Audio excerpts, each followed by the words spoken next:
Bonjour et bienvenue à l'invité de Tiredib. Nous avons le plaisir d'accueillir ce matin Madame Virginia Williams. Bonjour Madame Williams. Bonjour, Monsieur Dim.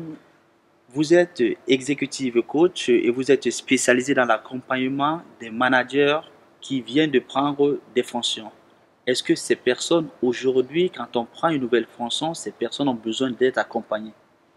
Oh, beaucoup de gens, le plus important dans un nouveau poste, c'est de bien s'intégrer avec la culture de l'entreprise, de bien connaître l'équipe. Et un coach bien certifié, bien qualifié, ça peut aider énormément dans la première démarche parce que, comme on sait, les premières impressions sont les plus fortes.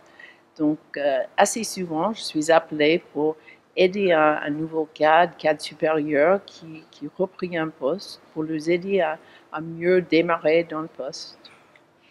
Globalement, quand on fait appel, par exemple, à un coach, c'est souvent pour éteindre un incendie. Par exemple, on veut licencier des personnes, c'est là où on appelle le coach.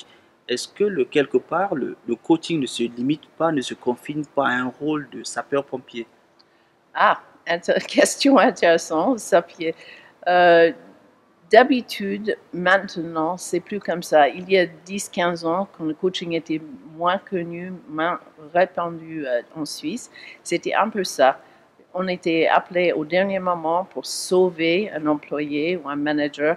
Maintenant, avec l'impact d'ICF, avec la certification, avec plus de connaissances sur qu'est-ce que c'est le coaching professionnel sur le marché, ça marche beaucoup mieux. Par exemple, je travaille avec pas mal de groupes de coachs dans un programme de leadership, par exemple, pour aider les cadres supérieurs avec la performance un peu plus efficace avant d'arriver au moment où on veut les licencier.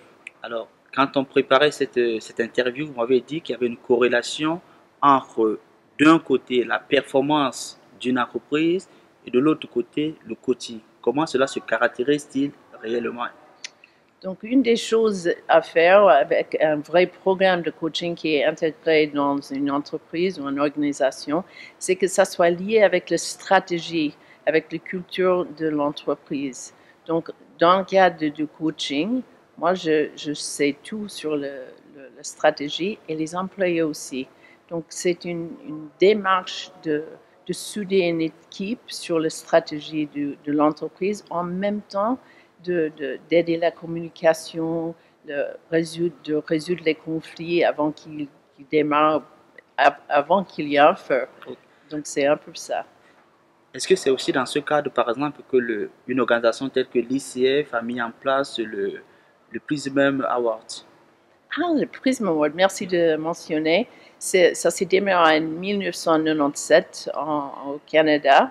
Et l'année passée, on a décidé de présenter des gagnants à un concours des entreprises qui ont déjà implémenté un vrai programme de coaching dans les entreprises. Ça veut dire qu'ils ont des standards, des critères spécifiques pour engager les coachs professionnels. C'est vraiment lié avec la stratégie de l'entreprise.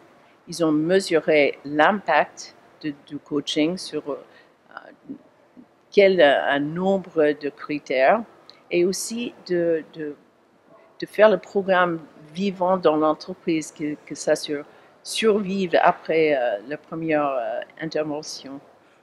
Et le Prism Award, c'est pour reconnaître ces entreprises en Suisse. Et cette année, on a un gagnant qui n'est pas encore nommé, mais l'année passée, la première année, c'était Nestlé et le CICR qui étaient les gagnants du Prism Award grâce à leur programme de coaching déjà intégré dans les organisations. Merci Madame Williams pour ces explications et j'espère que très prochainement nous aurons également la possibilité de vous avoir encore sur notre plateau. Ah, avec grand plaisir, Monsieur Dim. Merci pour cette opportunité de parler du coaching professionnel. Au revoir. Au revoir.